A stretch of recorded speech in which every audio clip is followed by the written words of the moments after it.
ஒரு ஊர்ல ஒரு பெரியவர் இருந்தார். அவர் ஒரு குரு. அவர் தொடர்ந்து தியான கூட்டங்கள் நடத்துவார். அந்த கூட்டத்தில் கலந்துக்கிறதுக்காக பல ஊர்கள்ல இருந்து சீடர்கள் நிறைய பேர் வருவாங்க போவாங்க. ஒரு நாள் அங்க கூட்டம் நடந்துகிட்டு இருக்குது. அந்த சமயத்தில் சீடர்களில் ஒருத்தன் என்னத்தையும் திருடி விட்டான். மற்ற சீடர்கள் அதை கவனிச்சுட்டாங்க. இவன் ஆப்பிட்டுக்கிட்டான். கூட்டம் முடிஞ்ச பிற்பாடு இவன் திருடின விஷயத்த அந்த பெரியவர்கிட்ட போய் சொன்னாங்களாம். அவர் கவனத்துக்கு கொண்டுகிட்டு போனாங்க. ஆனால் அவர் இதை காதிலே போட்டுக்கல, கண்டுக்கவே இல்லை. போய் சொன்ன சீடர்களுக்கெல்லாம் ஏமாத்தமாக போயிட்டுது. என்ன இது, இவ்வளவு தூரம் நாம் கண்டுபிடிச்சி போய் சொல்கிறோம், அவர் கண்டுக்கவே மாட்டேங்கிறாரே அப்படின்னு ஒரு மாதிரி ஆயிட்டாங்க. இருந்தாலும் அதை பற்றி ஒன்றுமே சொல்லிக்கல, பேசாமல் இருந்துட்டாங்க. கொஞ்ச நாள் ஆச்சு. அதே ஆள் மறுபடியும் ஒரு திருட்டில் மாட்டிக்கிட்டான். சீடர்கள் மறுபடியும் அந்த குரு கிட்ட விஷயத்த சொன்னாங்க. அவர் அப்பவும் வழக்கம் போல் சும்மாவே இருந்துட்டார். இவர் இப்படி இருக்கிறத பார்த்ததும் அந்த சீடர்களுக்கு கோபம் வந்துட்டுது. உடனே அந்த சீடர்கள்லாம் ஒன்று கூடி பேசினாங்களாம். எல்லாருமா சேர்ந்து ஒரு விண்ணப்பம் தயார் பண்ணாங்க. அதை குருநாதர்கிட்ட கொண்டுட்டு போய் கொடுத்தாங்க. அந்த விண்ணப்பத்தில் இவங்க என்ன எழுதியிருக்கிறாங்க தெரியுமா? குருநாதர் அவர்களே, உடனே திருடனவன் மீது சட்ட நடவடிக்கை எடுக்கணும். நீங்கள் அப்படி அவனை இங்கே சேர்க்கக்கூடாது. நீங்கள் சேர்த்தீங்கன்னா நாங்கள் இங்கே இருக்கிறத பற்றி யோசிக்க ஆரம்பிச்சிருவோம். அவனை இந்த மடத்தை விட்டே துரத்தி பண்ணணும். நீங்கள் அவனை வெளியில் அனுப்புங்க, இல்லைன்னா நாங்கள் அத்தனை பேரும் வெளியில் போயிடுறோம். இப்படி தான் அந்த விண்ணப்பத்தில் எழுதியிருக்கிறாங்க. குரு அந்த விண்ணப்பத்தை வாங்கி படித்து பார்த்தார். அதுக்கப்புறம் அதை எழுதின அத்தனை பேரையும் கூப்பிட்டாரு. எல்லாரும் இப்படி வாங்கன்னாரு. வந்தாங்க. இப்படி என் எதிரில் உட்காருங்கன்னார். உட்காந்தாங்க. அப்புறம் சொன்னார், இதை பாருப்பா, நீங்கள் எல்லாரும் புத்திசாலிகள். உங்களுக்கு எது நல்லது எது கெட்டதுங்கிறது நல்லா தெரியும். நீங்கள் மேற்கொண்டு ஏதாவது படிக்கணும்னு நினச்சா வேறு எங்கே வேணும்னாலும் போகலாம். அதுக்கு நான் தடை சொல்ல மாட்டேன். ஆனால் உங்களால் குற்றம் சாட்டப்பட்ட அவன் இருக்கானே, அவன் எப்படின்னா அவனுக்கு எது நல்லது எது கெட்டதுங்கிறதெல்லாம் தெரியாது. அதனால தான் திருடுறான். நீங்கள் சொல்கிறது மாதிரி அவனை அடித்து துரத்தி விடுறோம்னு வச்சுக்கோங்க, அவனுக்கு எப்படி நல்லது கெட்டது தெரியும்? அவனுக்கு அதை யார் சொல்லி கொடுக்கறது? அதனால் இங்கேயே இருக்கட்டும், அதுதான் சரி. இதுக்காக நீங்கள் எல்லாரும் என்னை விட்டுட்டு போனாலும் சரி, அவனை நான் விரட்ட மாட்டேன் அப்படின்னு விட்டாரான். இவ்வளவையும் திருடனை அந்த சீடன் கேட்டுக்கிட்டே இருந்திருக்கான். அவன் கண்களில் கண்ணீர். அப்படியே எழுந்திரிச்சு வந்தான். குரு காலில் விழுந்தான். அவன் கண்ணீரில் அவனது தீமை கழுவப்பட்டது அப்படிம்பாங்க. அதாவது சீடர்களுக்கு அந்த குருவோட பெருமை அப்போ தான் புரிஞ்சுதான்.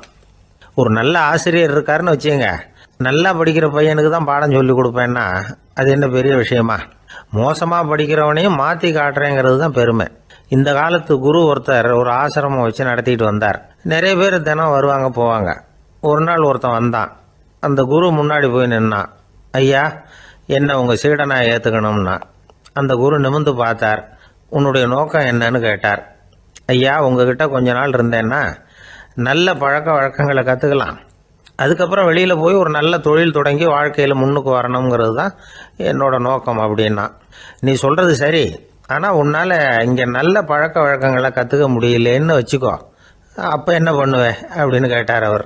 அப்படி ஆச்சுன்னா என்ன, உங்களை மாதிரியே ஒரு ஆசிரமம் ஆரம்பித்து அதுக்கு குருவாக இருந்துட்டு போகிறேன் அப்படின்னா. ஒரு ஊரில் ஒரு குரு இருந்தார். ஒரு நாள் அவரை தேடிட்டு ஒருத்தன் வந்தான். உனக்கு என்ன வேணும்னு கேட்டார் குரு. எனக்கு ஞான தெளிவு வேணும், அதுக்கு உங்கள் உபதேசம் எனக்கு தேவைன்னா. உபதேசம் வேணும்னா அதை பெற்றுக்கொள்ளுகிற அளவுக்கு தகுதி உள்ளவனா உன்னை தயார்படுத்திக்கணுமேன்னார். அதுக்கு நான் என்ன செய்யணும்னு சொல்லுங்கன்னா, முதல்ல நீ செய்ய வேண்டியது என்னன்னா, உங்ககிட்ட இருக்கிற எல்லா கெட்ட குணங்களையும் விட்டுட்டு 1 வருஷம் கழிச்சு வா, அப்புறம் பார்க்கலான்னார். அவ்வளவுதானே, சரின்னு சொல்லிவிட்டு அவன் போயிட்டான். 1 வருஷம் கழிச்சு வந்தான். அவன் அங்க சேர்ந்த சமயத்துல அந்த ஆசிரமத்தின் மண் தரைய ஒரு வேலைக்காரன் பெருக்கி சுத்தம் பண்ணிட்டு இருக்கிறான். அந்த மண் தரையிலிருந்து எழுந்த புழுதி அதிகமா இருந்தது. அது காத்துல கலந்தது. சீடனையே மறைக்கிற அளவுக்கு ஆயிட்டுது. ஒரே புழுதி மயம். சீடனுக்கு கோபம் வந்துட்டுது. அந்த வேலைக்காரனை அடிக்கிறதுக்காக கையை வாங்கிட்டு போனான். அவன் ஓடி போய் குரு கிட்ட சொல்லிவிட்டான். குருவே, உங்க உத்தரவுப்படிதான் நான் தரையை சுத்தம் பண்ணேன், ஆனா அந்த ஆள் என்ன அடிக்க வர்றான் அப்படின்னா. குரு பார்த்தார். அந்த சீடனை கூப்பிட்டார். இத பாருப்பா, உன்னுடைய எண்ணங்கள்ல பாம்பு புகுந்துட்டுது. அதையெல்லாம் விரட்டி அடிச்சு விட்டு 1 வருஷம் கழிச்சு வா, அதுக்கப்புறம் பார்க்கலான்னு விட்டார். சீடன் யோசனை பண்ணான். சரின்னு சொல்லிட்டு போயிட்டான். ஒரு வருஷம் கழிச்சு மறுபடியும் வந்தான். இப்போ அவன் வர்ற சமயத்துல அந்த வேலைக்காரன் என்ன பண்ணான் தெரியுமா? குரு கட்டளைப்படி தரையை பெருக்கினான். அப்புறம் அந்த புழுதியை எடுத்து வேணும்னே அந்த சீடன் மேல தூவினான். அவ்வளவுதான், சீடனுக்கு மகாகம் வந்துட்டுது. அந்த வேலைக்காரனை பிடிச்சி கண்ணாமண்ணான்னு திட்டிவிட்டான். வேலைக்காரன் குரு கிட்ட ஓடனான். ஐயா, அந்த ஆளு வாய்க்கு வந்தபடியெல்லாம் திட்டுறான் அப்படின்னா. குரு பார்த்தார். ஓ அப்படியா? அப்படின்னா இந்த தடவை பாம்புகள் கிடையாது, இப்போ அவன் இதயத்துக்குள்ள நுழைஞ்சிருக்கிறது நாய். அதை விரட்டி அடிச்சு விட்டு இன்னும் ஒரு வருஷம் கழிச்சு அவனை வர சொல், அப்புறம் பார்க்கலாம் அப்படின்னு சொல்லி அனுப்பி வச்சுட்டார். சீடன் திரும்பி போயிட்டான். ஒரு வருஷம் கழிச்சு மறுபடியும் வந்தான். இப்போ அவன் வர்றப்போ என்ன செய்யணுங்கிறத அந்த வேலைக்காரங்கிட்ட குரு ஏற்கனவே சொல்லி வச்சிருக்கிறார். அது பிரகாரமே அவன் பண்ணினான். அவன் என்ன செஞ்சான் தெரியுமா? கூட்டி பெருக்கின புழுதியை எல்லாம் ஒரு வாளி தண்ணியில போட்டு நல்லா கலக்கி அந்த சீடன் தலையில ஊத்தினான். இவ்வளவு செஞ்சும் இந்த தடவை அவனுக்கு கோபமே வரல. அதுக்கு பதிலா அவனை பார்த்து நன்றின்னா. எதுக்கு நன்றி தெரியுமா? எதையும் சகிச்சுக்கிட்டு அமைதியா இருக்கும் குணத்தை கற்றுக்கொள்வதற்கு உதவியா இருந்ததுக்காக அந்த வேலைக்காரனுக்கு நன்றி. இத கேள்விப்பட்ட உடனே அந்த குரு ஓடி வந்தார். இவனை கட்டி பிடிச்சுக்கிட்டார். இனிமே நான் உனக்கு உபதேசம் பண்ணலாம், அதுக்கான தகுதி உனக்கு வந்துட்டுதுன்னார். இதுல இருந்து என்ன தெரியுது? ஒருத்தர்கிட்ட உபதேசம் வாங்கணும்னா கூட அதுக்குன்னு ஒரு தகுதி நமக்கு தேவைப்படுது. சகிப்புத்தன்மை ஒவ்வொரு மனிதனுக்கும் தேவைதான். இந்த காலத்துல ஒரு குரு, அவரை தேடி ஒருத்தன் வந்தான். குரு அவனை நிமிர்ந்து பார்த்துட்டு சொன்னார், நீ முதல்ல சகிப்புத்தன்மைய வளர்த்துக்கிட்டு அதுக்கப்புறம் என்கிட்ட வாழ்னார். இவன் அவரை நிமிர்ந்து பார்த்துட்டு சொன்னான், குருவே, நான் உங்ககிட்ட வந்திருக்கிறதே சகிப்புத்தன்மைய வளர்த்துக்கிறதுக்காகத்தானே அப்படின்னு. நம்பிக்கை இல்லைன்னா இந்த உலகத்தில் நாம் நடமாடவே முடியாது. அவநம்பிக்கையோடு இருந்துக்கிட்டு இருந்தால் என்றைக்கும் அவஸ்தை தான். நாம் நம்புறது நடக்குதோ இல்லையோ அது வேற விஷயம். ஆனால் எதையும் நம்பி தான் நாம் அடி வைக்க வேண்டியிருக்கு. வேறு ஒன்றும் வேணாம், ஒரு லாட்ரி சீட்டு வாங்குகிறோம், அது எங்கே நமக்கு விழப்போகுது அப்படிங்கிற அவநம்பிக்கையோடவா வாங்குகிறோம்? பரிசு நமக்கு தான் அப்படிங்கிற நம்பிக்கை உள்ளூர இருக்கிறதுனால தான் அதை வாங்குகிறோம். இருந்தாலும் முடிவு வேறு மாதிரி ஆகிடுது. அதுக்காக மனசு சோர்ந்து போகிறதில்ல, அடுத்த மாதமும் சீட்டு வாங்குகிறோம். இந்த நம்பிக்கை தான் மனித வாழ்க்கைக்கு ஆதாரம். ஒரு கடையில் போய் டீ சாப்பிட்றீங்க, அந்த டீ நல்ல டீ தானா, அதில் விஷம் கலந்துருக்குமா அப்படிங்கிற சந்தேகம் வந்துட்டுதுன்னு வச்சுங்க. அதுக்கப்புறம் அதை எப்படி நீங்கள் சாப்பிட முடியும்? நம்பி தான் சாப்பிட்ணும். ரயில் ஒழுங்காக போய் சேருங்கிற நம்பிக்கை இருக்கிறதுனால தான் அதில் ஏறி உட்காடுறோம். லெட்டர் ஒழுங்காக போய் சேருங்கிற நம்பிக்கை இருக்கிறதுனால தான் பெட்டியில் போடுறோம். சரி, நம்ம கதையெல்லாம் நம்மளோட இருக்கட்டும். மனித நம்பிக்கை எந்த அளவுக்கு உறுதியாகவும் அறிவுபூர்வமாகவும் இருக்கணுங்கிறதுக்கு அலெக்சாண்டர் வாழ்க்கையில் நடந்த ஒரு சம்பவத்தை உதாரணமாக சொல்லலாம். இந்த உலகத்தையே ஜெயிக்கணும்னு புறப்பட்டார் அலெக்சாண்டர். ஒரு கட்டத்தில் அவர் சிட்னஸ் நதி கரைக்கு சேர்ந்தார். அந்த சமயத்தில் அவருக்கு கடுமையான நோய் வந்துட்டுது. அவர் கூடவே வந்திருந்த கிரேக்க வைத்தியர்கள் என்னென்னமோ முயற்சியெல்லாம் பண்ணி பார்த்தாங்க. இருந்தாலும் அலெக்சாண்டருக்கு வந்திருக்கிறது என்ன நோய்ங்கிறத அவங்களால கண்டுபிடிக்க முடியல. ஏன்னா அந்த பகுதியில் உள்ளவங்களுக்கு மட்டுமே அதிகமாக வரக்கூடிய ஒரு வினோதமான நோயாக இருந்தது அது. ஆனால் அவர் இருக்கிற இடம் எதிரியோட இடம், பாரசீக மன்னனோட ஆளுகைக்கு உட்பட்ட இடம். என்ன பண்ணுறது அப்படின்னு எல்லாரும் யோசனை பண்ணாங்க. பாரசீக மன்னனோட அரண்மனையில் இருக்கிற வைத்தியர் வந்தால் இந்த நோயை குணப்படுத்தி விடுவார் அப்படின்னு சொன்னாங்க. இருந்தாலும் எதிரியோட நாட்டில் இருக்கிற வைத்தியரை கூப்பிட்டு எப்படி நம்பி வைத்தியம் பார்க்க சொல்கிறது அப்படின்னு சொல்லி எல்லாரும் தயங்கினாங்க. ஆனால் அலெக்சாண்டர் தயங்கலை. பரவாயில்ல, அழைச்சிட்டு வாங்கன்னு விட்டார். உடனே அவரை போய் அழைச்சிட்டு வந்துட்டாங்க. அவர் வந்தார். அலெக்சாண்டர் உடம்பை பரிசோதனை பண்ணி பார்த்தார். சரி, இதை குணப்படுத்தி விடலாம், பயப்பட வேண்டியதில்லை. ஆனால் இதுக்கு ஒரு மூலிகை ரசம் தயார் பண்ணி கொடுக்கணும். நான் போய் அதை தயார் பண்ணிவிட்டு 2 நாளில் திரும்பி வந்துடுறேன் அப்படின்னு சொல்லிவிட்டு போனார் அந்த வைத்தியர். அதே மாதிரி 2 நாளில் திரும்பி வந்தார் மூலிகை ரசத்தோட. இதுக்கு இடையில் அலெக்சாண்டரோட தளபதிகளில் ஒருத்தர் ரகசியமாக ஒரு எச்சரிக்கை கடிதம் கொடுத்து அனுப்பியிருக்கிறான். அதை வாங்கி என்ன விஷயம்னு பார்த்தார். இப்போ உங்ககிட்ட வந்திருக்கிற எதிரி நாட்டு வைத்தியரை நம்பாதீங்க, அவன் கொண்டுகிட்டு வந்திருக்கிற மூலிகை ரசத்தில் விஷம் கலந்துருக்குது அப்படின்னு அதில் எழுதியிருக்கு. அதை பார்த்தார் அலெக்சாண்டர். இருந்தாலும் கொஞ்சம் கூட அலட்டிக்கல. வைத்தியர் கொடுத்த மருந்தை வாங்கி கடகடன்னு குடிச்சுட்டார். குடிச்சுட்டு அதுக்கப்புறம் அந்த கடிதத்தில் இருந்த விஷயத்தை அந்த வைத்தியர்கிட்ட சொன்னார். வைத்தியர் திகைச்சு போயிட்டார். தன் மேலே அலெக்சாண்டர் வச்சிருக்கிற நம்பிக்கையை பார்த்து அவருக்கு ரொம்ப வியப்பு. வைத்தியர் உண்மையிலேயே நல்ல மருந்து தான் கொண்டுட்டு வந்து கொடுத்துருக்கிறார். அதில் விஷம்லாம் எதுவும் கலக்கலை. அதுக்கப்புறம் அலெக்சாண்டர் அந்த வைத்தியரை பார்த்து சொன்னாராம், நம்பிக்கைங்கிற அச்சாணியை ஆதாரமாக வச்சுக்கிட்டு தான் இந்த உலகம் சுற்றிக்கிட்டு இருக்குது. எனக்கு எதிரியாக இருந்தாலும் பாரசீக மன்னர் ரொம்ப பெரியவர். அப்பேற்பட்ட மன்னருடைய அரண்மனை வைத்தியர் தொழில் நேர்மை இல்லாதவராக இருக்க மாட்டார்.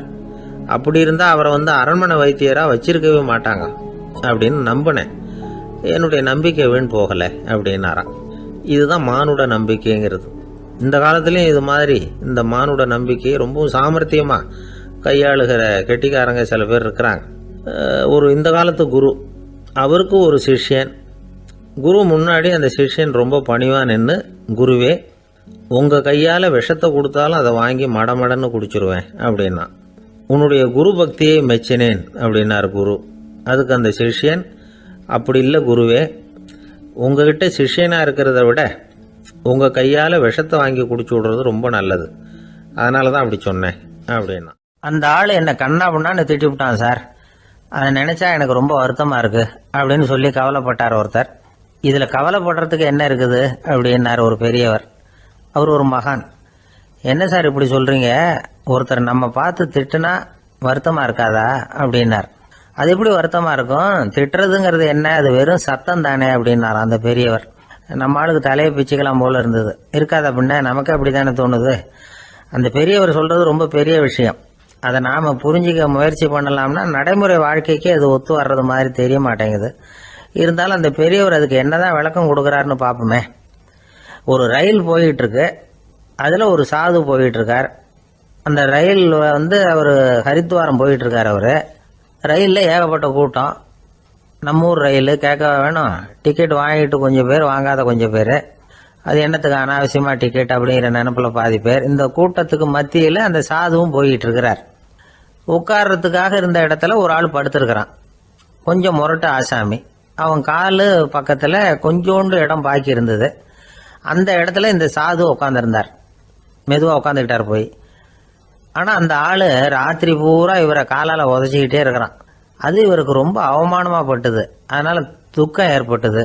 இருந்தாலும் அதை ஒரு மாதிரியாக சகிச்சுக்கிட்டே இவர் சேர்ந்தார். பொழுது விடிஞ்சது. அந்த சாது ஹரித்வார் சேர்ந்தார். அங்கே ஒரு பெரிய ஞானியை சந்திச்சார். ராத்திரி ரயிலில் அந்த ஆள் உதைச்சதையும் அதனால் தனக்கு ஏற்பட்ட துக்கத்தையும் இந்த சாது அந்த ஞானிகிட்ட சொன்னார். சொல்லிவிட்டு, ஏன் சுவாமி, எனக்கு துக்கம் ஏற்பட்டதே அது தப்பா அப்படின்னு கேட்டார். தவறுதான்னார் அந்த ஞானி. உனக்கு இன்னமும் தேக அபிமானம் போகலைங்கிறது தான் அது காட்டுது. அஷ்டாவக்கிரர் என்ன சொல்றார் தெரியுமா, உண்மையான ஞானி யாராவது தன்னை வந்தனை செய்தால் அதற்காக சந்தோஷப்பட மாட்டார், யாராவது நிந்தனை செய்தால் அதற்காக வருத்தப்பட மாட்டார் அப்படின்னு சொல்றார். நிந்தனைங்கிறது ஒரு ஒலி தான்.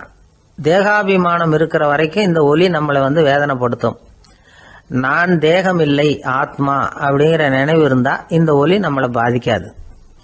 மனு என்ன சொல்றார் தெரியுமா, ஒரு சாதகன் பாராட்டுதலை விஷம்னு நினைச்சு பயப்படணும், அவமானத்தை அமிர்தம்னு நினைச்சு சந்தோஷப்படணுங்கிறார். அவமானப்பட்டா கவலைப்படாமல் எப்படி இருக்க முடியும் அப்படின்னு தான் நமக்கு தோணும். அதனால தான் நம்மள யாரும் இதுக்கு உதாரணமாக யாரையும் காட்ட முடியல. புத்தரையும் கபீரையும் உதாரணமாக காட்டுறாங்க. அவங்களுக்கெல்லாம் அவமானம் ஏற்பட்டப்போ கவலையே படலையாம். புத்தரை அவமானப்படுத்தணுங்கிறதுக்காக கௌசாம்பி ராணி ஒரு இளம் பெண்ணை கொலை பண்ணி சடலத்தை புத்தர் குடிசைக்கு முன்னாடி போட சொன்னார். போட்டாங்க. புத்தர் தான் அந்த பொண்ணை கெடுத்து கொலை பண்ணி விட்டாருன்னு எல்லாரும் நினைச்சாங்க. ஆனால் புத்தர் இதை பற்றி கவலையே படலை. அப்புறமா உண்மை தெரிஞ்சதும் புத்தர் புகழ் இன்னும் அதிகமாயிட்டுது. ஒரு பெரிய சபையில் ஒரு மோசமான பொண்ணு நுழைஞ்சி தனக்கும் கபீருக்கும் சம்பந்தம் உண்டுன்னு சொன்னா. கபீர் கவலைப்படலை.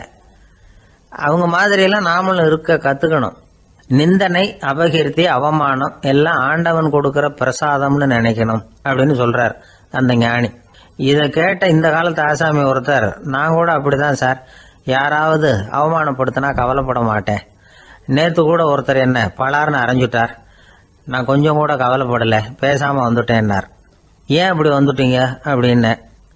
அவர் அரைஞ்சதுலேயும் ஒரு அர்த்தம் இருந்தது, அதனால தான் அப்படி வந்துட்டேன்னார். ஏன் அரைஞ்சாருன்னு கேட்டேன்.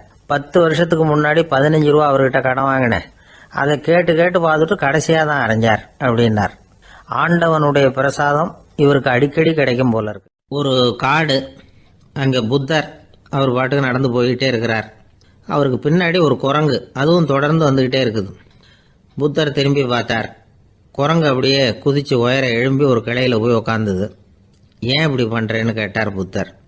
என்னை சாதாரணமாக நினைக்க வேணாம், நான் மகாமந்தி, என்னால் எல்லாம் முடியும், முடியாதுங்கிற வார்த்தையே என்னுடைய அகராதியில் கிடையாது, என்ன வேணும்னாலும் செய்வேன் அப்படின்னுது.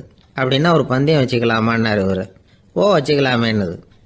வேற ஒன்றும் இல்லை, இப்போ நீ மேலே எழும்பி அந்த கிளையில் உட்காந்தது மாதிரி அங்கேருந்து தாவி என் உள்ளங்கையில் உட்காரணும், அவ்வளவுதான் அப்படின்னார். அப்படி உட்காந்துட்டா என்ன பரிசு அப்படின்னு கேட்டது அது. சொர்க்கத்தில் இருக்கிற மாமன்னன் மரகத சக்கரவர்த்தியை என்னோட இருக்கும்படியாக கூப்பிட்டுக்கிறேன். அந்த சமயத்தில் அவருடைய அரியணை அங்கே காலியாயிடும், நீ அதில் போய் உட்காந்துக்கலாம்.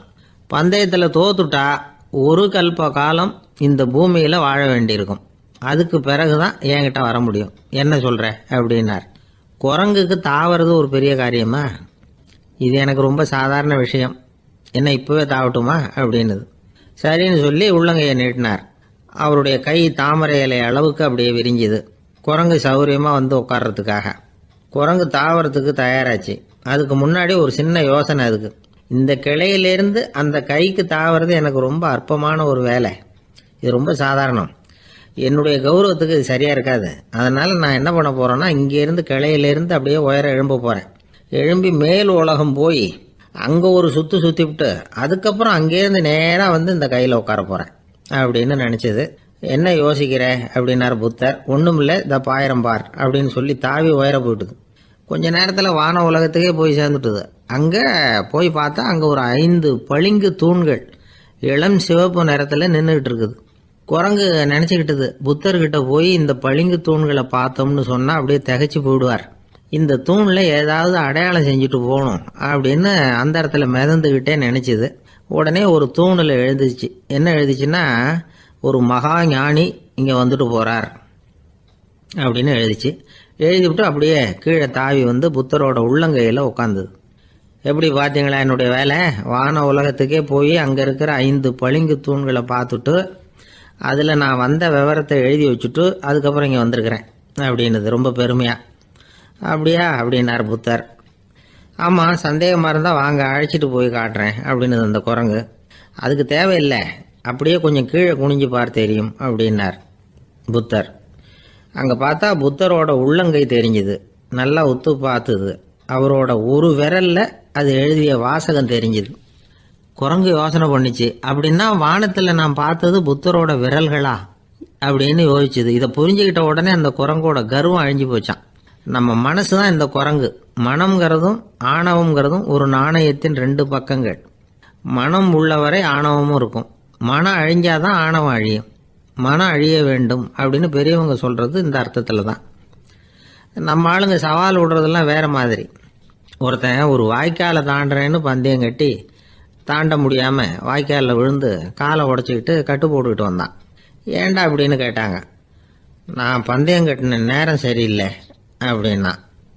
எப்படிறான்னு கேட்டிருக்காங்க.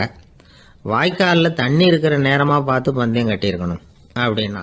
அங்கே ஒரு புதர் தெரியுது இல்லையா, இந்த புதருக்குள்ளே ஒரு சிங்கம் இருக்குது. அந்த பக்கமாக நான் போகிறப்போ வர்றப்போலாம் அது என்கிட்ட ஒம்பு வளர்க்குது, தகராறு செய்யுது, என் மேலே பாயுது, என்னை தாக்குது, ஏன்னு தெரியல அப்படின்னுது. இதை கேட்டதும் அந்த குரங்கு சொல்லிச்சு, இனிமேல் கவலைப்படாத, இந்த தடவை நான் உன்னை காப்பாற்றுறேன்னுது. அதுக்கப்புறம் ஒரு நாள் அந்த குரங்கும் கழுதியும் அந்த புதர் பக்கமாக போய்கிட்டு இருந்தாங்க. எதிர்பார்த்தது மாதிரியே நடந்தது. அந்த சிங்கம் எதிரில் வந்தது, கழுதியை பார்த்தது, உடனே அது மேலே பாய ஆரம்பிச்சுட்டுது. அவ்வளவுதான். உடனே இந்த குரங்கு என்ன பண்ணிச்சு தெரியுமா, கிடுகிடுன்னு ஒரு மரத்து மேலே ஏறி உட்காந்துக்கிட்டது. அங்கே உட்காந்துக்கிட்டு கீழே அந்த கழுதியும் சிங்கமும் போடுற சண்டையை வேடிக்கை பார்க்க ஆரம்பிச்சுட்டுது. கொஞ்ச நேரம் கழித்து அடிபட்ட காயத்தோடு அந்த கழுதை மெதுவாக நடந்து வந்தது. குரங்கும் மெல்ல மரத்தை விட்டு கீழே இறங்குச்சு. இப்போ கழுதை கேட்டுது, என்னை காப்பாற்றுறேன்னு சொல்லிவிட்டு காலை வாரி விட்டுட்டியே, நீ பாட்டுக்கு மரத்து மேலே ஏறி உட்காந்துக்கிட்டே, அது நியாயமானது. குரங்கு பரிதாபமாக அதை பார்த்துது. நான் மரத்து மேலே இருந்து நீங்கள் 2 பேரும் சண்டை போட்டதை பார்த்துக்கிட்டு தான் இருந்தேன். உன்னோட சத்தம் தான் அதிகமாக இருந்தது, அது நீ சிரிக்கிற மாதிரி எனக்கு கேட்டுது, அதனால் நீ தான் ஜெயிச்சுக்கிட்டு இருக்க போல இருக்கு அப்படின்னு நினச்சிவிட்டேன்னது. இன்றைக்கி பல பேர் இப்படி தான் இருக்கிறாங்களாம். யார் ஜெயிக்கிறாங்க யார் தோக்குறாங்கங்கிறத முகத்தை பார்த்து கூட கண்டுபிடிக்க முடியறதில்ல, பேசுகிற பேச்சை வச்சு கூட கண்டுபிடிக்க முடியறதில்ல. தோற்கிறவங்க கூட சிரிக்கிற மாதிரி முகத்தை வச்சுக்கிறான். இன்றைய மனிதர்கள்கிட்ட ஏகப்பட்ட முரண்பாடுகள். பொய் முகங்களோட உலவுகிறவர்கள் தான் அதிகம். உண்மை முகம் எங்கே இருக்குது அப்படிங்கிறத புரிஞ்சுக்கிட்டு நண்பர்களை தேர்ந்தெடுக்கணும் அப்படிங்கிறது ஒரு முக்கியமான கருத்து. கடவுள் இந்த உலகத்தை படைச்சு விட்டு அதுக்கப்புறமும் கொஞ்ச நாள் இங்கேயே தங்கியிருந்தாராம். அப்போ தான் அவருக்கு ஒரு உண்மை புரிஞ்சுதான், இந்த உலகத்தில் தங்கி இருக்கிறது எவ்வளவு இடைஞ்சல்னு. தினமும் மனிதர்கள் தேடி வந்து ஏதாவது புகார் சொல்லிக்கிட்டே இருந்தாங்களாம். எனக்கு அது வேணும் இது வேணும்னு கேட்டுக்கிட்டே இருந்தாங்களாம். சில பேர் வந்தாங்க, நாங்கள் வந்து விவசாயம் பண்ணுறோம், தண்ணி இல்லாமல் பயிர் காயுது, எங்களுக்கு மழை வேணும் அப்படின்னாங்க. அவங்க போனதும் அதுக்கப்புறம் சில பேர் வந்தாங்க, நாங்கள் வந்து மண்பானை செய்கிறவங்க நிறைய பானை செஞ்சு வச்சுருக்குறோம், மழை பெஞ்சால் எல்லாம் கரைஞ்சி வீணாக போயிடும், அதனால் இன்றைக்கி மழை பெய்யக்கூடாதுன்னாங்க.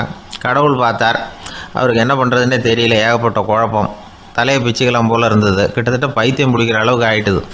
எல்லாருடைய ஆசைகளையும் அவரால் நிறைவேற்ற முடியல, ஏன்னா ஒன்றுக்கு ஒன்று முரண்பாடாக இருந்தது. ஒரு நாள் தன்னுடைய அமைச்சரவையை கூட்டி ஆலோசனை கேட்டார். என்ன செய்யலாம்னு சொல்லுங்கன்னார். இது என்ன பிரமாதம், பேசாமல் இமயமலை அடிவாரத்தில் போய் உட்காந்துங்க, யாரும் தொந்தரவு பண்ண மாட்டாங்கன்னாங்க. அங்கேயும் மனிதர்கள் வர ஆரம்பிச்சுருவாங்களேன்னார் கடவுள். சரி அப்படின்னா சந்திரனில் போயிருந்துக்கலாமேன்னாங்க. அங்கேயும் மனுஷன் குடி வர போகிறான் அப்படின்னார் கடவுள். வெகு தூரத்துக்கு அப்பால் உள்ள நட்சத்திர மண்டலத்துக்கு போயிடலான்னாங்க. இதெல்லாம் நிரந்தர தீர்வாகாது, நிரந்தரமாக இந்த மனிதனுடைய தொல்லையிலேருந்து நான் விடுபடணும், அதுக்கு ஏதாவது வழி சொல்லுங்கன்னார் கடவுள். ஒரு வயசான ஆள் வந்தார். கடவுளுக்கு காதோட காதாக ஒரு வழியை சொன்னார். கடவுளுக்கு முகம் மலர்ந்தது. அதுதான் சரி, அப்படியே செஞ்சுடலான்னார். அந்த ஆள் சொன்ன ரகசியம் என்ன தெரியுமா? மனிதனால் அடைய முடியாத ஒரு இடம் இருக்குது, அது வேறு எங்கேயும் இல்லை, அவனுக்கு உள்ளே இருக்குது, அங்கே போய் மறைஞ்சிங்க, அதுக்கப்புறம் மனிதர்களால் உங்களுக்கு தொந்தரவு இருக்காதுன்னார். மனிதன் நினைக்காத இடம் அதுதான். அதாவது உள்ளுக்குள்ளே இருக்கிற உண்மையை புரிஞ்சிக்காமல் வெளியில் எங்கேயோ அது இருக்கிறதாக நினச்சி வரட்டிக்கிட்டு அலையிறான் மனுஷன். உள்ளே இருக்கிற உண்மை புரிஞ்சால் நாம் தன்னம்பிக்கையோடு தலை நிமிர்ந்து வாழலாம். வேடிக்கையாக ஒரு கதை சொல்லுவாங்க, இதை பாருங்கள், நம்ம பையன் எங்கே பணம் வச்சாலும் எடுத்து விட்றான், என்ன பண்ணுறதுன்னாங்க அம்மா. அப்பா கொஞ்சம் நேரம் யோசனை பண்ணார். அதுக்கப்புறம் சொன்னார், அவன் கண்ணில் படாத இடமா நம்ம வீட்டில் இருக்கிறது ஒரே இடம் தான், அங்கே பணத்தை வை திருட்டு போவாதுன்னார். அது எந்த இடம்னு கேட்டாங்க. அதுதான் அவன் பாட புஸ்தகம், அதில் வச்சுரு, அவன் தொடவே மாட்டான், பாட புத்தகத்தை தொடாமல் பரீட்சையில் வெற்றி பெற முடியாது அப்படிங்கிறத புரிஞ்சுக்கணும். உள்ளே இருக்கிற உண்மையை தொடாமல் வாழ்க்கையில் வெற்றி பெற முடியாது. அதனால் உண்மையை புரிஞ்சுக்கிட்டால் வாழ்க்கையில் வெற்றி நிச்சயம். ஆசைப்படுறதுல தப்பு இல்லை, ஆனால் அந்த ஆசை தேவைக்கு தகுந்த மாதிரி இருக்கணும். தேவைக்கு மீறிய ஆசைகள் இருக்கு பாருங்க, அது தேவையில்லை. இந்த கருத்தை வலியுறுத்தது மாதிரி ஒரு கதை உண்டு. தேவேந்திரனுக்கு திடீர்னு வீடு கட்டணும்னு ஒரு ஆசை வந்துதான். வீடுன்னா நாம கட்டுற மாதிரி இல்லை, தேவேந்திரன் வீடுன்னா சும்மாவா, ஒரு பிரம்மாண்டமான அரண்மனை கட்டணும். அது மாதிரி இந்த 3 லோகத்திலையும் ஒரு அரண்மனை கிடையாது அப்படின்னு எல்லாரும் சொல்லணும். இது அவனோட ஆசை. உடனே தேவ தச்சரான விஸ்வகர்மாவை கூப்பிட்டான், உத்தரவு போட்டான். விஸ்வகர்மா தன்னுடைய உதவியாளர்களை எல்லாம் கூப்பிட்டு ஒன்றா சேர்த்துக்கிட்டார். படாத பாடுபட்டு ஒரு பெரிய அரண்மனையை கட்டி முடித்தார். கட்டி முடிக்க 1000 வருஷம் ஆச்சு. தேவேந்திரன் வந்து பார்க்குறான், அவனுக்கு திருப்தி ஏற்படலை. என்னுடைய அந்தஸ்துக்கு இது ரொம்ப சாதாரணமான கட்டிடம், இதை விட இன்னும் பெருசாக கட்டு அப்படின்னா. தேவ தச்சர் திணறி போயிட்டார். அவரால் அதுக்கு மேலே எதுவும் செய்ய முடியல. என்ன பண்ணுறதுன்னு யோசனை பண்ணார். நேராக நாரதர் காலில் போய் விழுந்தார். நீங்கள் தான் என்னை இந்த பிரச்சனையிலேருந்து காப்பாற்றணும்னார். நாரதர் யோசனை பண்ணார். சரி கவலைப்படாதேன்னார். நேராக இந்திரன்கிட்ட போனார். இந்திரன் வந்து நாரதரை பார்த்த உடனே வாங்கன்னு கூட்டிகிட்டு போய் அரண்மனையை காட்டினான். இது மாதிரி ஒரு அரண்மனையை நீங்கள் வேற எங்கேயாவது பார்த்துருக்குறீங்களா அப்படின்னு ரொம்ப பெருமையாக கேட்டான். நான் பார்த்ததில்ல, ஆனால் என்னை விட வயசில் மூத்தவர் மகரிஷி லோமேசர், அவர் ஒரு வேளை பார்த்துருக்கிறாரா என்னமோ அப்படின்னார்.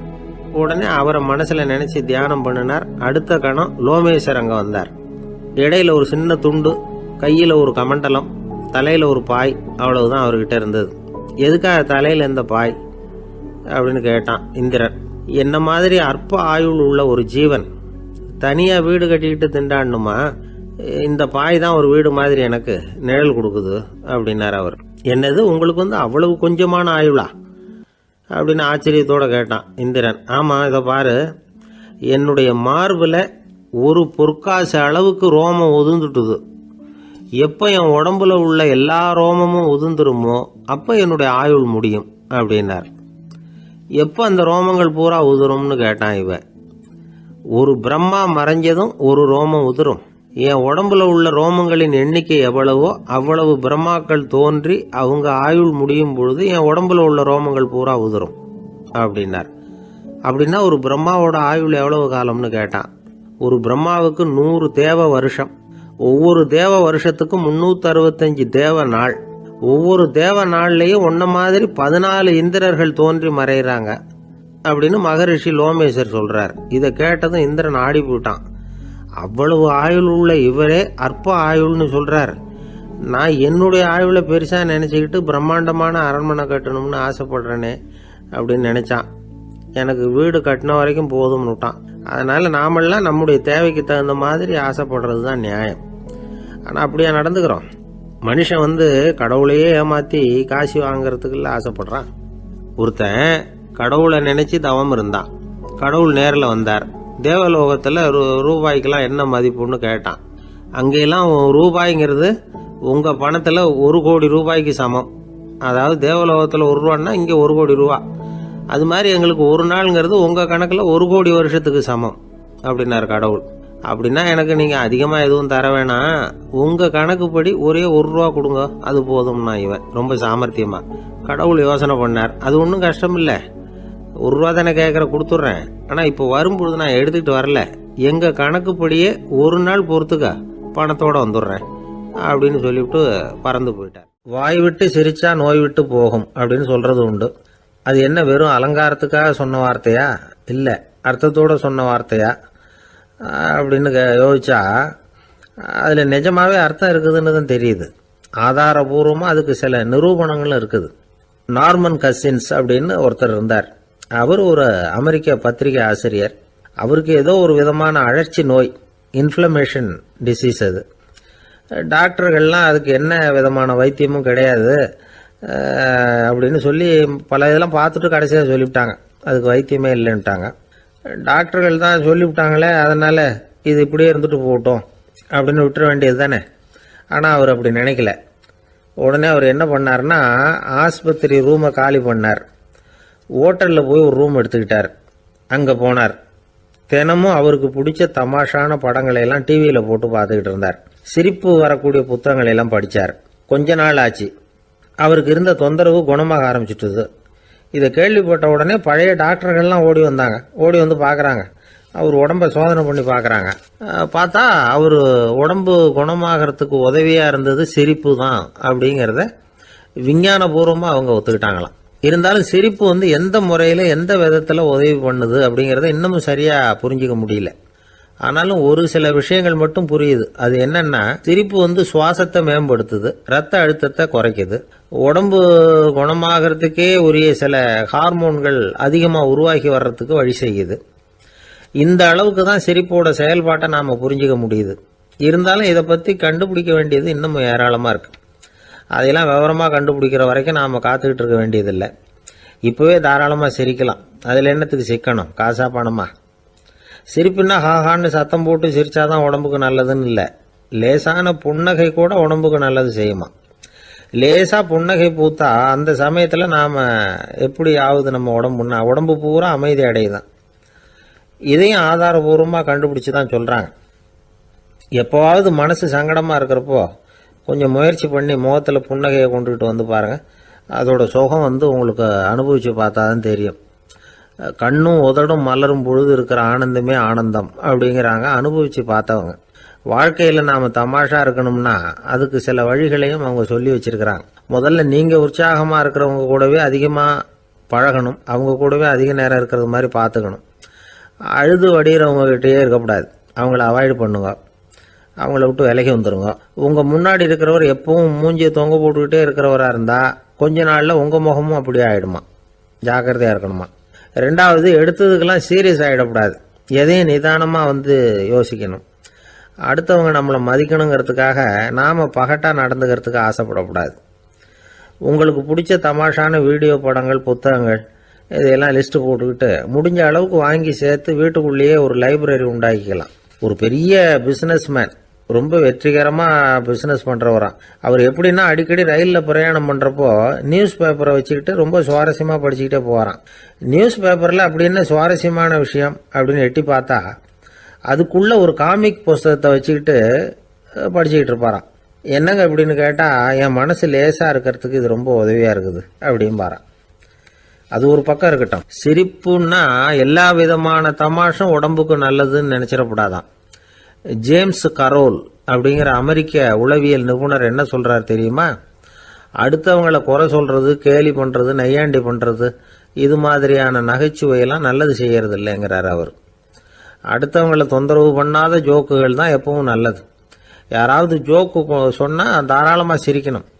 ஒருத்தர் வந்தார், இன்னொருத்தரை கூட அழைச்சிக்கிட்டு வந்து என்கிட்ட காட்டினார். அவர் தன்னுடைய முகத்தை ரொம்ப சீரியஸாக வச்சுக்கிட்டு இருந்தார். என்னங்க விஷயம் அப்படின்னு விசாரித்தோம்.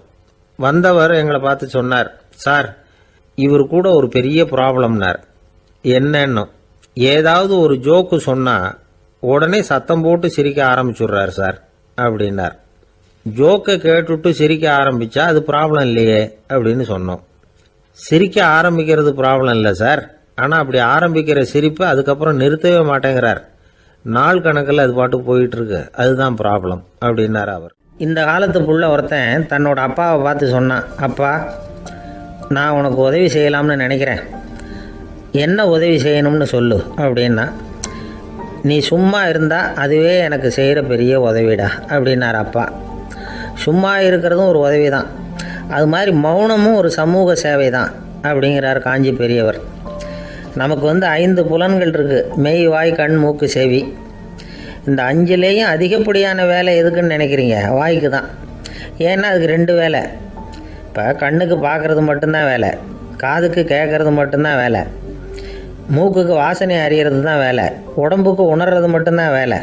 ஆனால் வாய் அப்படி இல்லை, அதுக்கு 2 வேலை. சாப்பிட்றதும் அதுதான், பேசுகிறதும் அதுதான். அதாவது வாய் ஒன்று தான் கர்மேந்திரியமாகவும் இருக்குது, ஞானேந்திரியமாகவும் இருக்குது அப்படின்னு சொல்லுவாங்க. சாப்பாட்டில் உட்காந்தா எந்தெந்த ஆகாரம் என்னென்ன ருசின்னு அறிவிக்கிற வேலையும் செய்யுது. சபையில் உட்காந்தா பாடுறது, பேசுறது, சிரிக்கிறது, இது மாதிரியான வேலையும் செய்யுது. இன்னொரு வித்தியாசம், கண்ணு, காது, மூக்கெல்லாம் ஸ்ட்ரெயின் பண்ணிக்கிட்டு வேலை செய்கிறதில்ல. ஒரு ரோஜா பூ பார்த்தா உடனே மூக்கு அப்படியும் இப்படியும் அசைய ஆரம்பிக்கிறதில்ல. ஒரு சங்கீதத்தை கேட்ட உடனே காது ஆட ஆரம்பிக்காது. ஆனால் வாய் அப்படி இல்லை, அது பேசினாலும் சரி சாப்பிட்டாலும் சரி அசைஞ்சு தான் ஆகணும். ஆக மற்றதை விட வாய்க்கு வேலை ஜாஸ்தின்னு தெரியுது.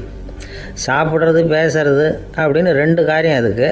இப்படி 2 காரியம் இருக்கிறதுனால அது 2ஐயும் பாதியாக குறைச்சிக்கணுங்கிறது கடவுள் அபிப்பிராயமாக இருக்கணும் அப்படிங்கிறார் காஞ்சி பெரியவர். ஆனால் இப்போ நாம் அப்படியே நடந்துக்கிறோம், அதுக்கு நேர்மாறாக நடந்துக்கிறோம்.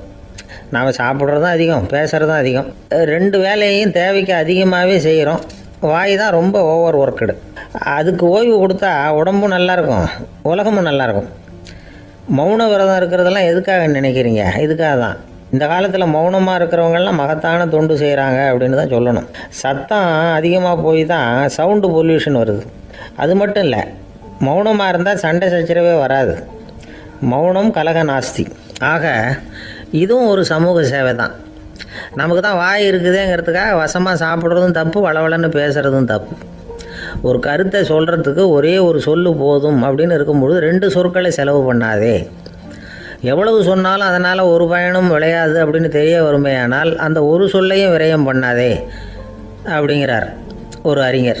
எல்லா குணங்கள்லேயும் மௌனம்தான் சிறந்தது அப்படிங்கிறார் ஒருத்தர். மௌனமாக இருக்கிறது மூலமாக மற்றவர்கள் குறைகளை நம்மளால் தெரிஞ்சிக்க முடியும். அதே சமயத்தில் நம்மக்கிட்ட இருக்கிற குறைகளை மற்றவங்களுக்கு தெரியாமல் மறைச்சிக்கவும் முடியுங்கிறார் அவர். உண்மைதானே? ஒரு பெரிய மேடை பேச்சாளர், பொது வாழ்க்கையில் 25 வருஷ காலமாக ஈடுபட்டிருக்கிறவர். அவர் மனைவி ஒரு நாள் சொன்னாங்க, எங்கள் வீட்டுக்காரர் 25 வருஷ காலமாக பொது வாழ்வில் ஈடுபட்டிருந்தா கூட இந்த மாதம் 10ஆம் தேதியிலேருந்து தான் மக்களுக்கு சேவை செய்ய ஆரம்பிச்சிருக்கார் அப்படின்னு நாங்கள் ரொம்ப பெருமையாக. 10ஆம் தேதிக்கு அப்படி என்ன விசேஷம் அப்படின்னு கேட்டோம். அன்னையிலேருந்து தான் அவர் மேடையில் பேசுகிறத நிறுத்தினார் அப்படின்னாங்க அந்த அம்மா. ஒரு காட்டில் ஒரு நரி இருந்தது. ஒரு நாள் காலை நேரம் அது தன்னுடைய இருப்பிடத்திலிருந்து வெளியில் வந்தது. கொஞ்சம் தூரம் நடந்து வந்தது. அப்போ தான் அது தன்னோட நிழலை கவனித்து பார்த்தா அது ரொம்ப நீளமாக பெருசாக இருக்குது. காலை நேரத்தில் நிழல் அப்படி தானே இருக்கும். ஆனால் அந்த நரிக்கு அந்த விஷயம் தெரியல. தன்னுடைய நீண்ட பெரிய நிழலை பார்த்து ஆச்சரியப்பட்டது. ஆஹா, நாம இவ்வளவு பெருசாவா இருக்கிறோம் அப்படின்னா என்னுடைய காலை சாப்பாட்டுக்கு ஒரு யானை இல்லைன்னா ஒரு ஒட்டகம் கிடைச்சாதான் சரியா இருக்கும் போல இருக்கு அப்படின்னு முடிவு பண்ணிட்டுது. உடனே ஒரு யானை அல்லது ஒட்டகத்தை தேடி அலைஞ்சுது, எங்க கிடைக்கும்னு. கிடைக்கவே இல்லை. மத்தியானம் 12 மணி ஆயிட்டுது. பசியோடு அலையுது. இப்ப தன்னோட நிழலை பார்த்தது. அது மத்தியான நிழல் எப்படி இருக்கும், அது ரொம்பவும் குறுகி போய் தெரிஞ்சுது. உடனே அந்த நரி என்ன நினைச்சுக்கிட்டு தான் தெரியுமா, காலை ஆகாரம் சாப்பிடாததுனால நம்ம உடம்பு இப்படி அழிச்சு போட்டுதே அப்படின்னு நினைச்சுக்கிட்டு தான். கொஞ்ச நேரம் கழிச்சு மறுபடியும் தன்னுடைய நிழலை பார்க்குது. அது இன்னமும் குறுகி போய் காலடியிலேயே வந்துட்டுது. அதுக்கு பயமா போயிடுது. ஐயையோ, இன்னும் கொஞ்ச நேரத்துல நாம இறந்துருவோம் போல இருக்க. இப்ப என்ன செய்யறது? இந்த சமயத்துல ஒரு எறும்பு கிடைச்சா கூட போதும், அதை நம்ம காலை ஆகாரமா நினைச்சு சாப்பிட்டுள்ளாமே அப்படின்னு நினைச்சுதான். நம்முடைய நிழல் கூட நம்மள மாதிரியே தான் அடிக்கடி மாறிக்கிட்டே தான் இருக்குது. அது எப்பவும் ஒரே மாதிரி இருக்கிறது இல்ல. மனிதனுக்கு ஏற்படுகிற தன்முனைப்பு இருக்கு பாருங்க, ஈகோ, அது கூட ஒரு நிழல் மாதிரி தானா. அப்படி நினைக்க ஆரம்பிச்சுட்டா அதனால ஏதும் பிரச்சனை வராதான். தன்முனைப்பை நிழல் போலவே ஏற்றுக்கொள்ளுங்கள் அப்படிங்கிறது பெரியவங்க கருத்து. ஒரு காரியத்தை வெற்றிகரமா நல்ல விதமா செஞ்சு முடிக்கிறோம்னு வச்சுக்கோங்க, அந்த சமயத்துல ஒரு வித நுட்பமான தற்பெருமை நமக்குள்ள உண்டாகுது. இது இயற்கையானது, அதனால இது மேல பற்று வைக்கக்கூடாது. அப்படி வைக்க ஆரம்பிச்சுட்டா அந்த தற்பெருமை ஒரு நிரந்தர விருந்தாளியா நம்ம கிட்ட தங்கிக்கும். நம்ம நிழல் எப்படின்னு பாருங்க, நாம நடக்கும் பொழுது நம்ம பின்னாடியே வரும். தன்முனைப்பையும் அப்படியே நினைச்சுக்குங்க. நிழல் யாருக்கும் எந்த பிரச்சனையையும் உண்டாக்குறது இல்லை. ஆனா அந்த நிழலை கண்டே நாம பயப்பட ஆரம்பிச்சுட்டா நாம எதுலையும் வெற்றி காண முடியாது. நிழலோட சண்டை போடக்கூடாது. அது மாதிரி தன்முனைப்போடவும் நாம சண்டை போட வேண்டியதில்லை. இல்லாத ஒன்றோடு சண்டை போடுறது எப்படின்னா, அது இருட்டோட சண்டை போடுறது மாதிரி. நாம நிழல் கிடையாது, நம்ம கிட்ட இருக்கிற தன்முனைப்பு ஒரு நிழல். நம்ம நிழலையும் நமக்கு சமமா பாக்குறோம் பாருங்க, அங்கதான் சிக்கலே ஆரம்பம். இப்போ நாம நடந்து போய்கிட்டு இருக்கிறோம், நம்ம நிழல் தரையில விழுது. யாரோ ஒருத்தர் நம்ம நிழல் மேல காலை வச்சு நடந்து போறார். உடனே அவர்கிட்ட சண்டைக்கா போறோம், ஏண்டா என் நிழலை மிதிச்ச அப்படின்னு. நமக்கு தெரியும் அது நிழல் தாங்கிறது. அவர் உங்க மேல நடக்கல, உங்களுடைய நிழல் மேலதான் நடக்கிறார். அது மாதிரி உங்க தன்முனைப்பின் மேல யாராவது நடந்தா உங்களை அவமானப்படுத்துறதா நினைக்கிறீங்க. காரணம், நாமளும் நம்ம தன்முனைப்பும் ஒண்ணுங்கிற நினைப்பு தான் காரணம், மற்றபடி வேற ஒண்ணும் கிடையாது. நம்ம நிழல் மேல நடக்கிறவர் நம்மளை காயப்படுத்துறது இல்லை. தன்முனைப்பை வேண்டாத ஒன்னாவும் பார்க்க வேண்டியதில்லை. அது இயற்கை. நிழலை உங்க முன்னாடி வைக்க வேணாம், அது உங்க பின்னாடியே இருக்கட்டும். நிழலின் நிழலாகி விடாதீர்கள், நீங்கள் நீங்களாகவே இருங்கள். இதுதான் சான்றோர் சிந்தனை. ஒரு பேருந்துல ஒரே நெரிசல். ஒருத்தர் பக்கத்துல நின்றுகிட்டு இருந்தவர்கிட்ட ரொம்ப பணிவா விசாரிச்சார், ஏன் சார் நீங்க ஏதாவது பெரிய உத்தியோகத்துல இருக்கிறீங்களா அப்படின்னார். அப்படிலாம் ஒண்ணும் இல்லைங்க என்னார் அவரு. அப்படின்னா வேற ஏதாவது அரசியல்ல பெரிய பதவியில் இருக்கிறீங்களா அப்படின்னு கேட்டார். அதுவும் இல்லைங்கன்னார். சரி, பணமாவது அதிகமா வச்சிருக்கீங்களா அப்படின்னு கேட்டார். அப்படிலாம் ஒன்றும் கிடையாது சார்னார் அவரு. அப்புறம் எதுக்குடா என் காலை மிதிச்சுக்கிட்டு இருக்கிற, எடுறா காலை அப்படின்னாராம் இவர். பிரம்மத்தை அறிந்தவன் பிரம்மமாகிறான் அப்படின்னு ஒரு பெரியவர் பேசினார் ஒரு கோவில்ல. தைத்திரிய உபனிஷத்து அப்படி சொல்லுதான். இதை கேட்கும் பொழுது நமக்கு ஒரு சந்தேகம் வரும். அது எப்படி? பிரம்மத்தை அறிந்தவன் பிரம்மம் ஆகிறான்னா, சிங்கத்தை அறிந்தவன் சிங்கம் ஆகிறானா, தோசையை அறிந்தவன் தோசை ஆகிறானா? இப்படிப்பட்ட சந்தேகம் நமக்கு வர்றதுல ஒன்றும் ஆச்சரியம் இல்லை. இது இயற்கை. இதுக்கும் அந்த பெரியவரே பதில் சொல்றார். சிங்கம் வேற, நாம வேற. அதனால சிங்கத்தை அறிந்தவன் சிங்கம் ஆக மாட்டான். ஆனா பிரம்மம் வேற, நாம வேற இல்லை. அதனால பிரம்மத்தை அறிந்தவன் பிரம்மம் ஆகிறான் அப்படிங்கிறது அவரோட விளக்கம். மனிதன் அவன்தான் தான் பிரம்மங்கிறது தெரியாதனால தான் அதை வேற எங்கேயோ தேடிட்டு இருக்கிறான். கடைசியில் அது தான் தாங்கிறது புரிஞ்சுக்கிற பொழுது அவன் பிரம்மம் ஆயிடுறான். இதை விளக்கறதுக்கு ஒரு உபநிஷத்து கதையே இருக்கு. நமக்கு தெரிஞ்ச கதை தான், ஆனால் அதை வேற விதமான அர்த்தத்தில் விளையாட்டாக சொல்லிட்டு இருக்கிறோம். ஒரு சமயம் ஒரு 10 நண்பர்கள் ஒரு காட்டு வழியாக போய்கிட்டு இருக்கிறாங்க. குறுக்க ஒரு நதி, அதை கடந்து அடுத்த பக்கம் போகணும். எல்லாரும் ஒரு வழியாக கடந்து அடுத்த கரைக்கு போய் சேர்ந்துட்டாங்க.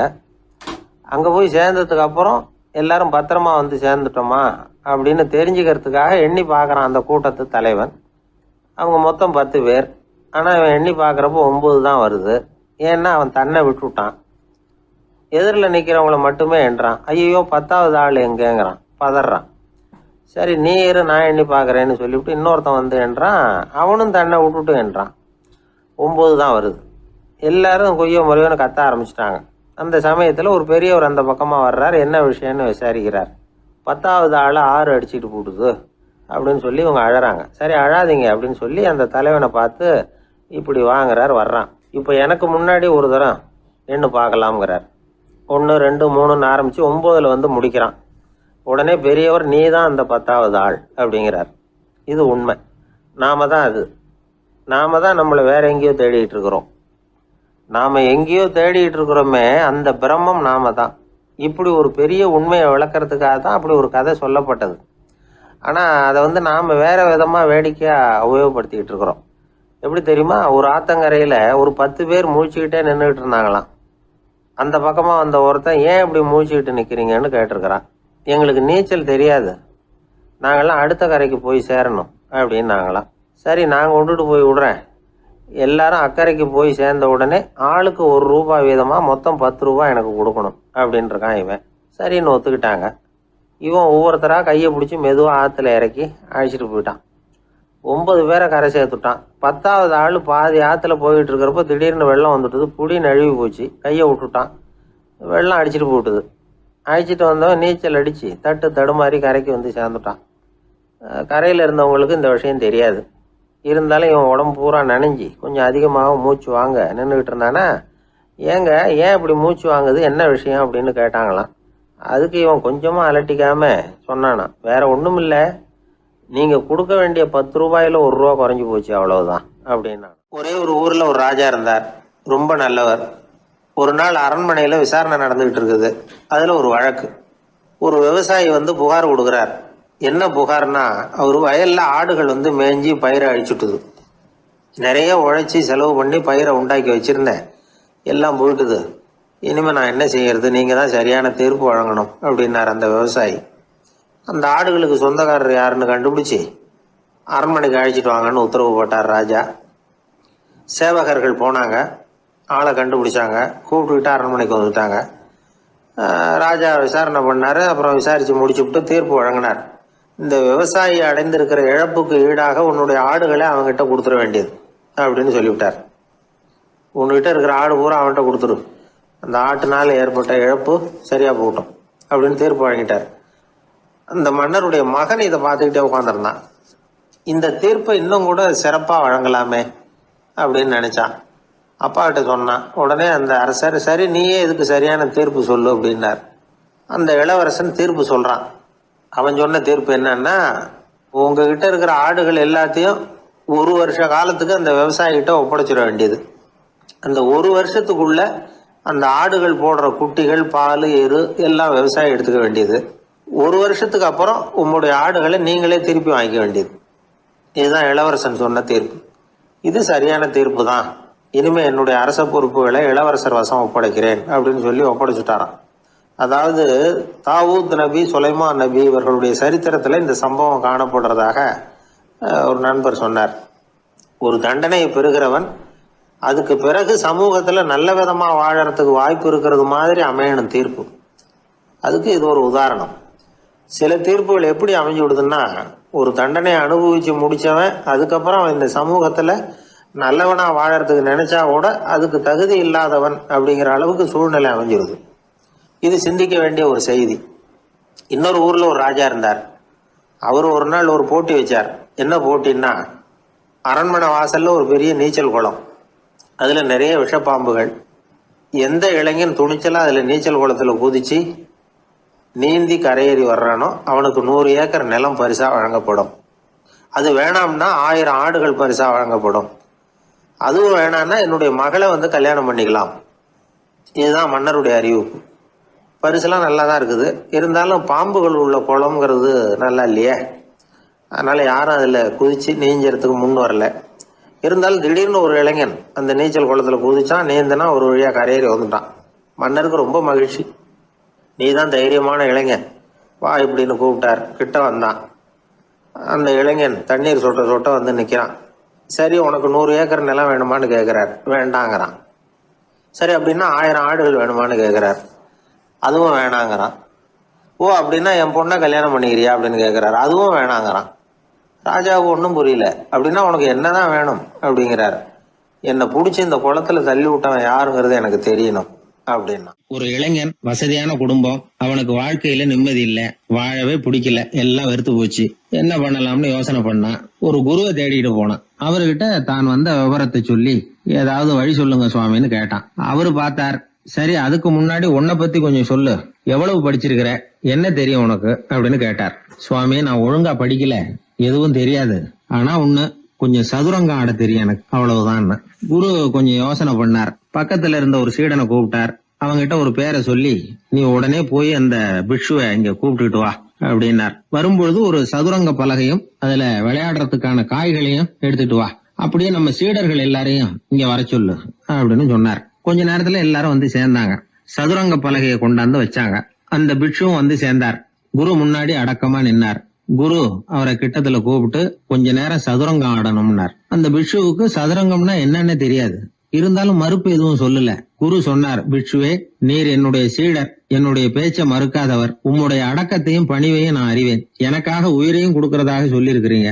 இப்போ அதுக்கான வாய்ப்பு வந்திருக்குது. நீங்க இந்த இளைஞனோட சதுரங்கம் ஆடணும். தோத்து போனா இந்த வாளால தலையை சீவி விடுவேன். ஆனா இறந்தாலும் உமக்கு சொர்க்கம் நிச்சயம். நீங்கள் வெற்றி பெற்றுட்டா தோற்று போன இந்த இளைஞனின் தலையை சீவி விடுவேன். சரி, இப்போ நீங்க ஆட ஆரம்பிக்கலாம்னார். ஆட்டம் ஆரம்பமாச்சு. அந்த பிக்ஷு முகத்துல சலனமே இல்ல.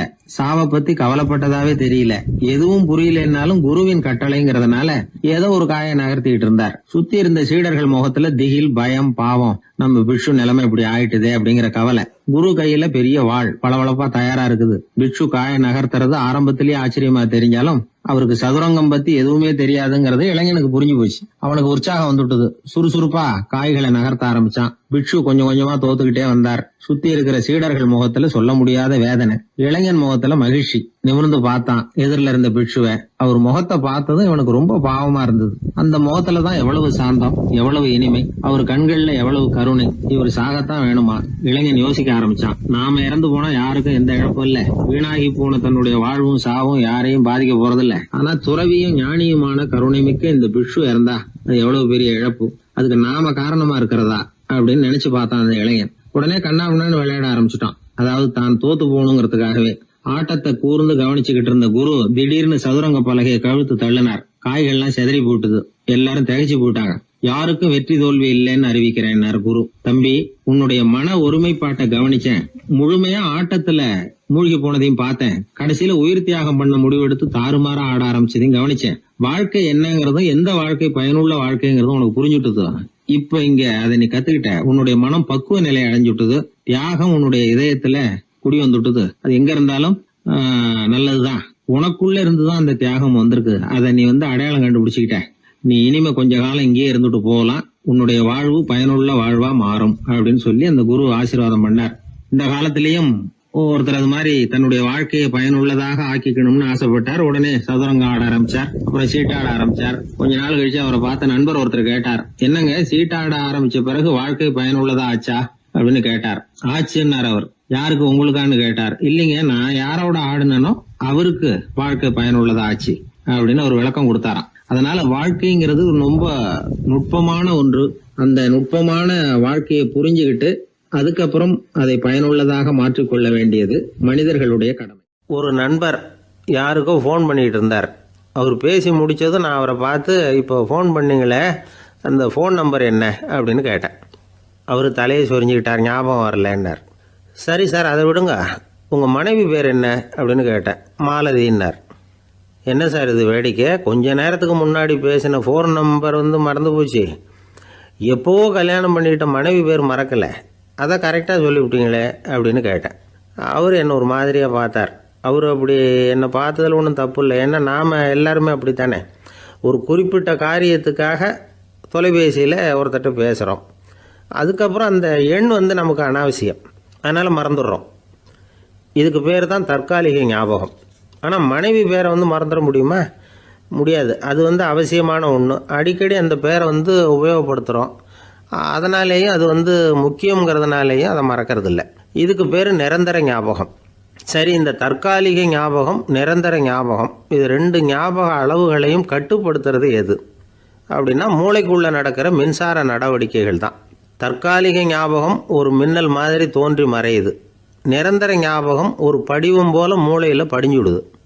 ஒரு சம்பவத்தின் பல பிரதிகள் மூளையில் பல்வேறு பகுதிகளிலேயும் படிகிறதுனால ஒன்று மறைஞ்சாலும் மறந்தாலும் இன்னொன்று மறையறதில்ல. இப்படிப்பட்ட நிலைமையில தான் இந்த தொண்டையில் இருக்கு, வாயில் வரமாட்டேங்குது சார் அப்படிமா. ஒருத்தருக்கு எந்த துறையில் ஆர்வமும் ஈடுபாடும் அதிகமோ அது சம்பந்தமான ஞாபக சக்தி அதிகமாக இருக்கும். தொழிலை விரும்புகிற ஒரு டெலிஃபோன் ஆப்ரேட்டருக்கு எண்கள்லாம் நல்ல ஞாபகம் இருக்கும். அது மாதிரி கவிஞர்களுக்கு வார்த்தைகள் நல்ல ஞாபகத்தில் இருக்கும். இது ஒரு பக்கம் இருந்தாலும் ஒரு மூளை எண்களை விட எழுத்துக்களை விட படங்களை ரொம்ப சுலபமாக ஞாபகத்தில் வச்சுக்குது.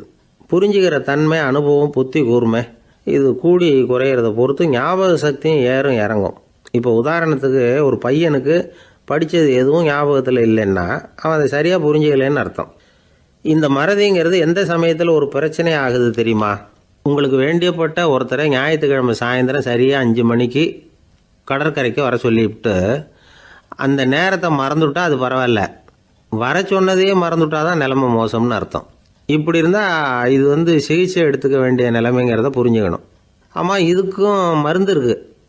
ஆனால் மூளை குறிப்பிட்ட அளவுக்கும் கீழே இயங்குறப்போவோ இன்னொன்று சொல்லுவாங்க, இந்த நியூரோ டிரான்ஸ்மிட்டர் அப்படின்னு சொல்லுவாங்க. அப்படிங்கிற மூளை ரசாயனம் ரொம்பவும் குறைஞ்சி போகிறப்போ மட்டும்தான் உபயோகப்படும். டாக்டர் என்ன சொல்கிறாங்க தெரியுமா? மூளையை பொறுத்த வரைக்கும் அதில் ஞாபக சக்தி அதிகமாக உள்ள மூளை, மறதி உள்ள மூளை அப்படின்னு ஒன்றும் கிடையாது அப்படிங்கிறாங்க. நினைவு வச்சுக்கிறதுக்கு பயிற்சி அளிக்கப்பட்ட மூளை, பயிற்சியற்ற மூளை அப்படின்னு வேணும்னா சொல்லலாம் அப்படின்னு சொல்கிறாங்க. அதனால் நம்ம ஞாபக சக்திங்கிறது நம்மக்கிட்ட இருக்கிற பயிற்சி, முயற்சி இதை பொறுத்து தான் அமையும். ஒருத்தர் ஒரு பென்சிலை எங்கேயோ வச்சுக்கிட்டு தேடிக்கிட்டு இருந்தார். அப்புறம் என்னமோ தீவிரமாக யோசனை பண்ணி அதை ஞாபகப்படுத்தி பார்த்துக்கிட்டு இருந்தாராம். எதிரில் உட்காந்துருந்தவர் சொன்னார், பென்சிலை தானே தேடிக்கிட்டு இருக்கீங்க, அது உங்கள் வலது காதில் இருக்குது சார் அப்படின்னாராம் அவர். இதுக்கு அவர் சொல்லியிருக்காரு, பென்சிலை வலது காதில் தான் வச்சுருக்கேங்கிறது எனக்கு நல்லா ஞாபகம் இருக்குது, ஆனால் எது வலது காதுங்கிறது தான் மறந்து போச்சு அப்படின்னாராம். அவர் அதை தான் யோசிச்சுட்டு இருந்திருக்கிறார். ஒரு ஊரில் ஒரு குரு இருந்தார், ஜென் குரு. அவரை தேடிட்டு ஒரு மன்னர் வந்தார். வந்தவர் ஜப்பான் மன்னர். தோட்டக்கலையை பற்றி தெரிஞ்சுட்டு போகிறதுக்காக அவர் வந்தார்.